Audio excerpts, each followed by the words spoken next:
श्री कृष्ण गोविंद हरे मुरारी, हे नाथ नारायण वासुदेवा। श्री कृष्ण गोविंद हरे मुरारी, हे नाथ नारायण वासुदेवा। हे नाथ नारायण वासुदेवा, हे नाथ नारायण वासुदेवा। श्रीमद्भागवत पुराण दसम स्कंद उत्तरार्ध अथ षट पंचाशतमोध्याय। स्यमंतक मणि की कथा। जाम्बवती और सत्यभामा के साथ श्री कृष्ण का विवाह। श्री शुक उवाच। सत्राजितः स्वतनयां कृष्णाय कृतकिल्बिषः, स्यमंतकेन मणिना स्वयं उद्यम्य दत्तवान।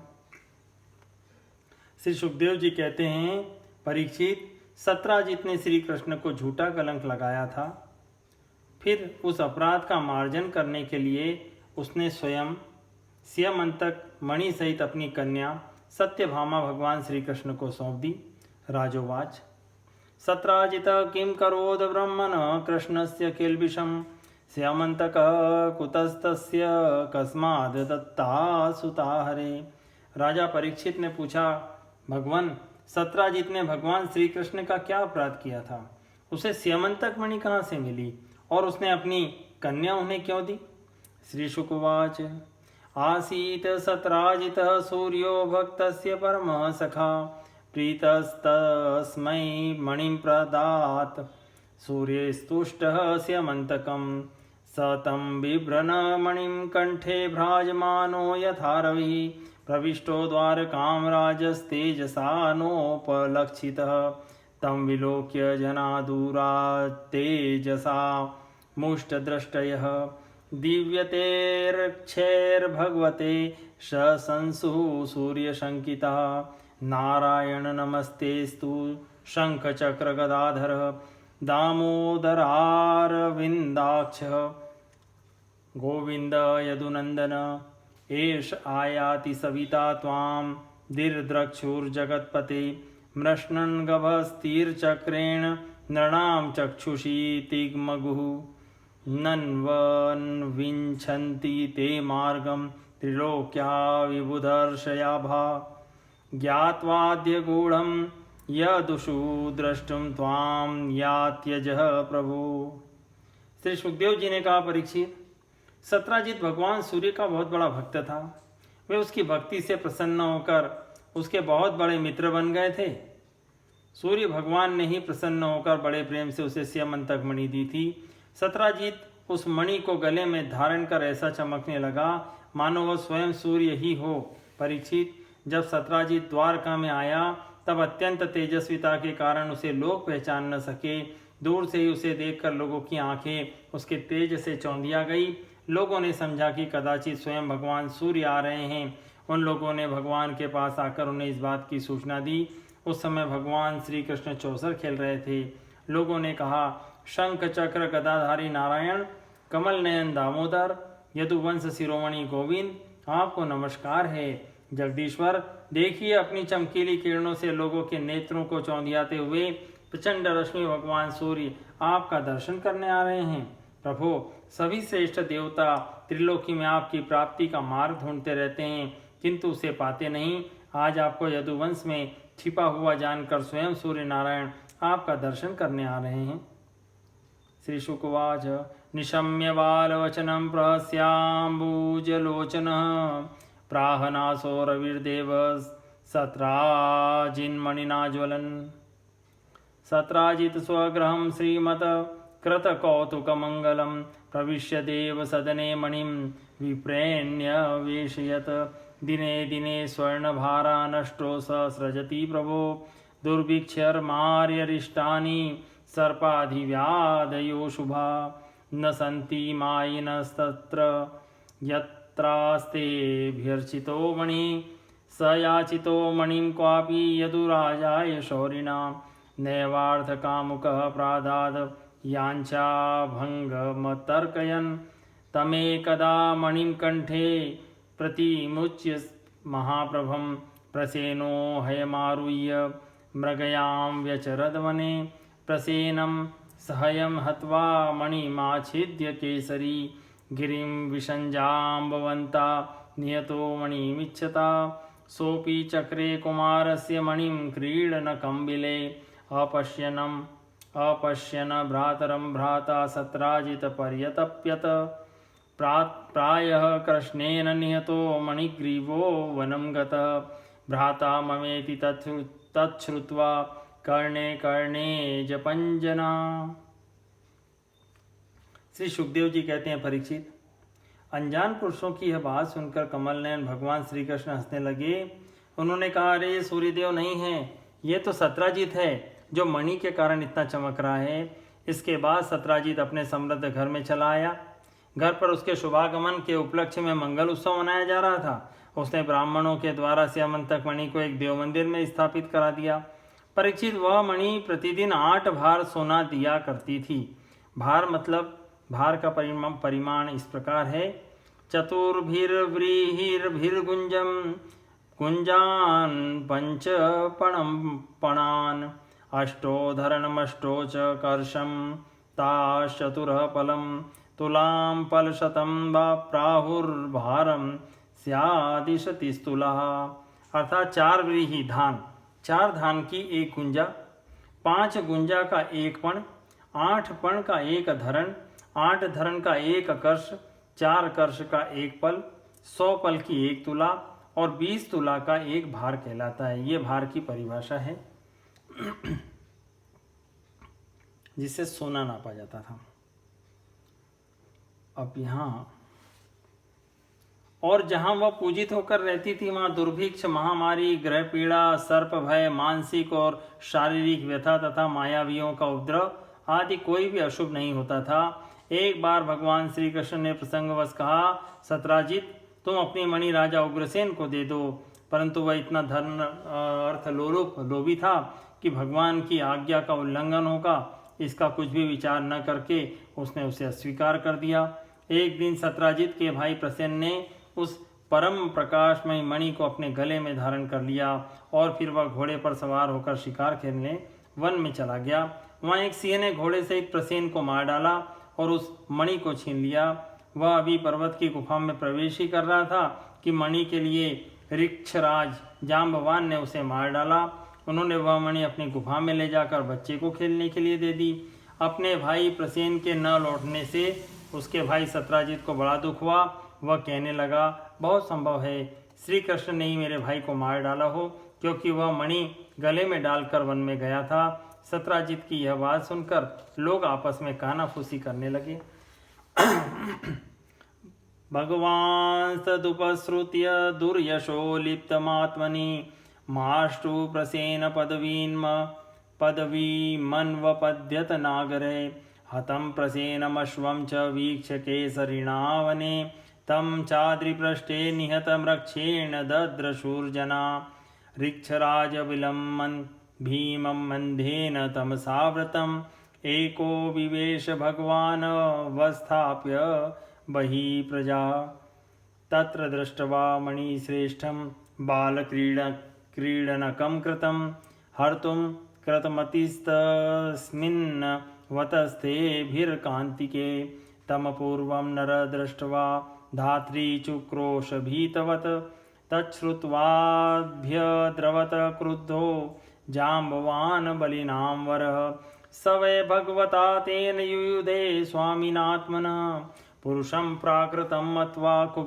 कुपितो नानुभाववित् द्वन्द्वयुद्धं सुतुमुभयोर्विजिगीषतो आयुधाश्मद्रुमेर्दोभिर्कव्यार्थे शेनयोरिव आसीत् द्रष्टा विंशाः मितरेतरमुष्टिभिः व्रजनिष्पेष परुषैरवि श्रममहर्निशं कृष्णमुष्टिविनिष्पात निपिष्टाङ्गोरुबन्धनः क्षीणसत्त्व स्विग्नगात्रस्त माहातीव विस्मितः। जब भगवान श्री कृष्ण ने सुना कि यह कलंक का टीका मेरे ही सिर लगाया गया है, तब ऐसे धो बहाने के उद्देश्य से नगर के कुछ सभ्य पुरुषों को साथ लेकर प्रसेन को ढूंढने के लिए वन में गए। वहां खोजते खोजते लोगों ने देखा कि घोर जंगल में सिंह ने प्रसेन और उसके घोड़े को मार डाला है। जब वे लोग सिंह के पैरों का चिन्ह देखते हुए आगे बढ़े तब उन लोगों ने यह भी देखा कि पर्वत पर एक रीछ ने सिंह को भी मार डाला है। भगवान श्री कृष्ण ने सब लोगों को बाहर ही बैठा दिया और अकेले ही घोर अंधकार से भरी हुई ऋक्षराज की भयंकर गुफा में प्रवेश किया। भगवान ने वहां जाकर देखा कि श्रेष्ठ मणि स्यमंतक को बच्चों का खिलौना बना दिया गया है। वे उसे हर लेने की इच्छा से बच्चे के पास जा खड़े हुए।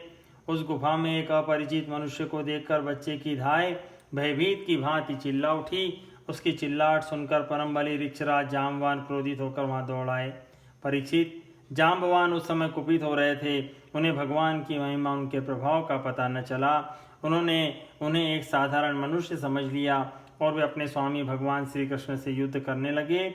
जिस प्रकार मांस के लिए दो बाज आपस में लड़ते हैं, वैसे ही विजयाभिलाषी भगवान श्री कृष्ण और जाम्बवान आपस में घमासान युद्ध करने लगे। पहले तो उन्होंने अस्त्र शस्त्रों का प्रहार किया, फिर शिलाओं का। तत्पश्चात वे वृक्ष उखाड़कर एक दूसरे पर फेंकने लगे। अंत में उनमें बाहु युद्ध होने लगा।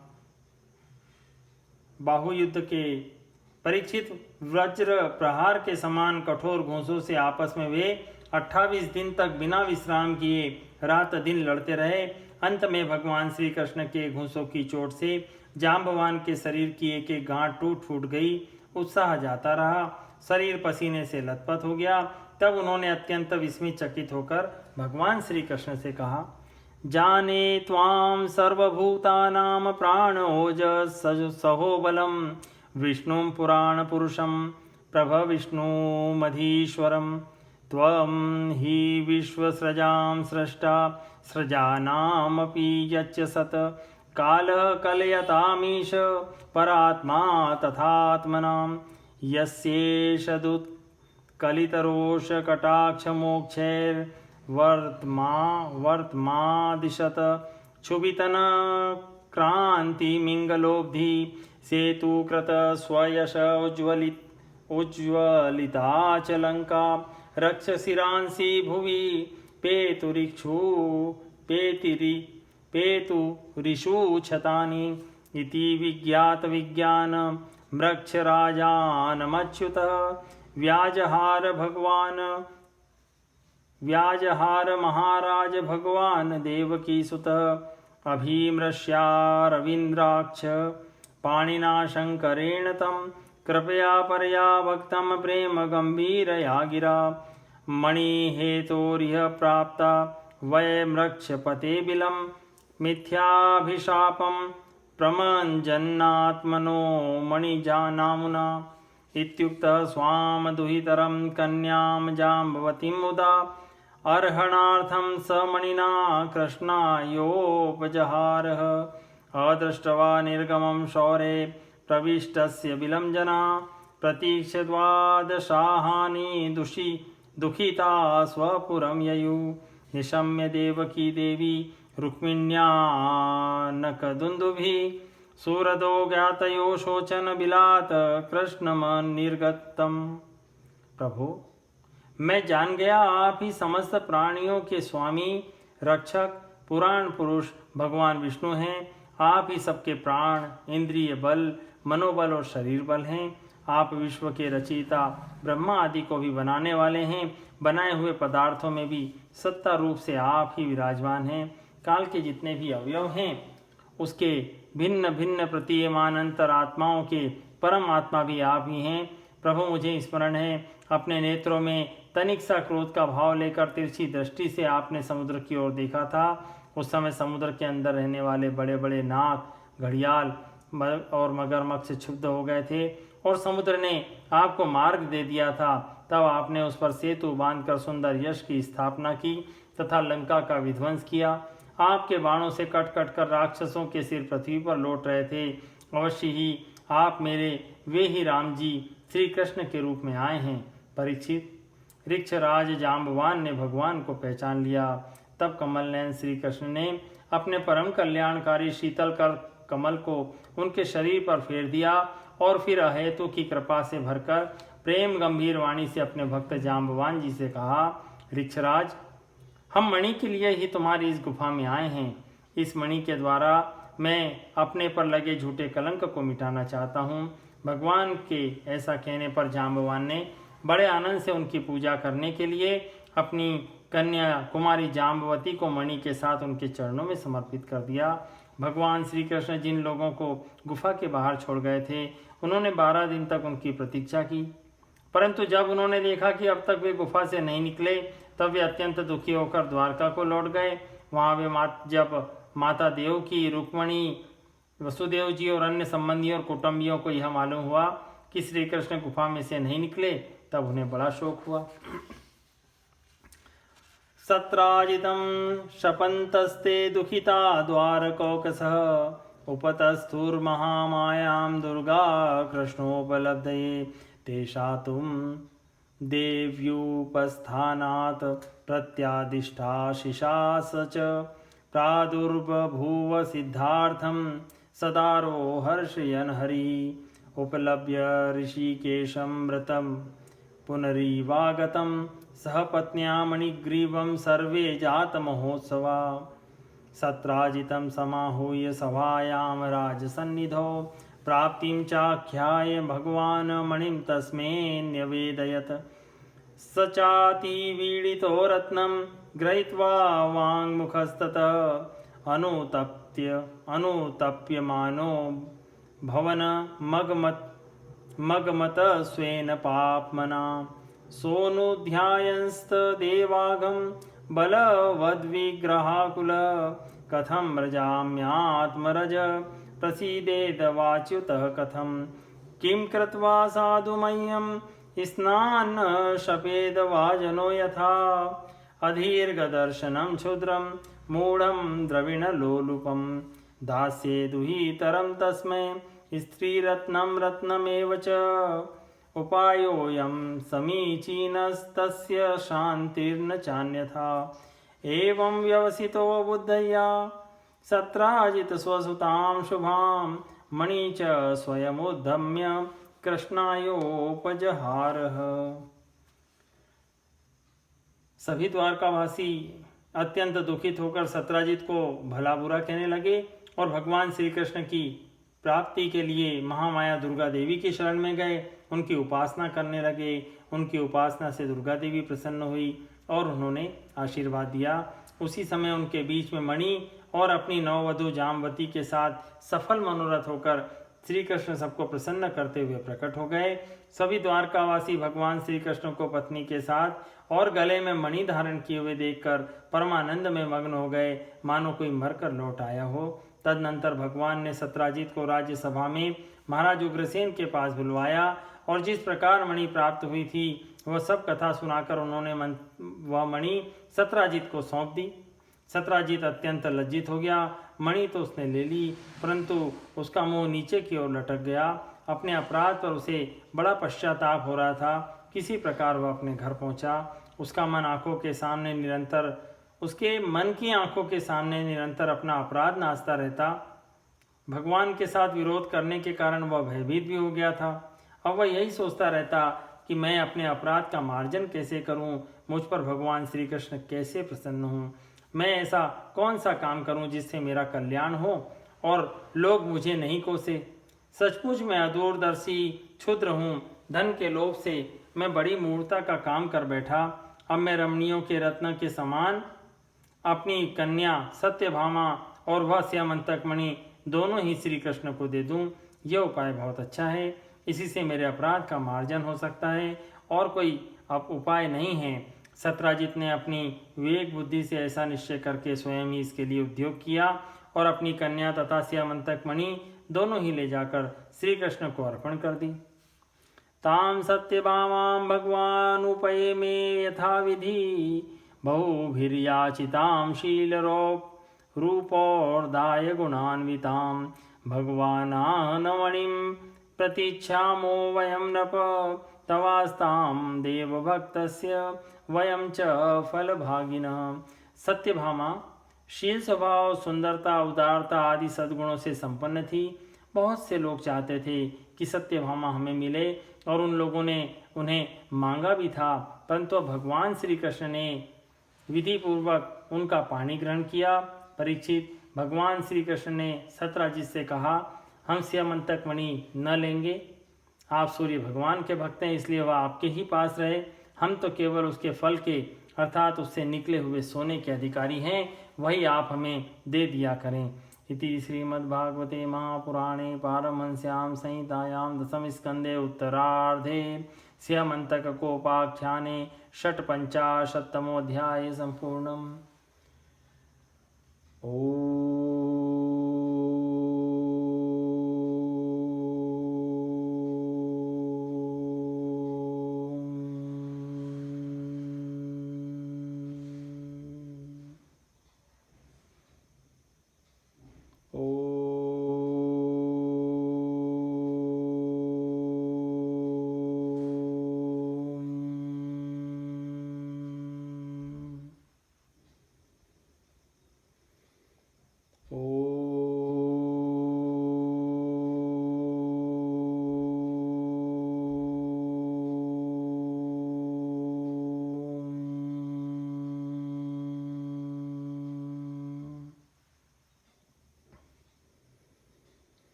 श्री कृष्ण गोविंद हरे मुरारी, हे नाथ नारायण वासुदेवा।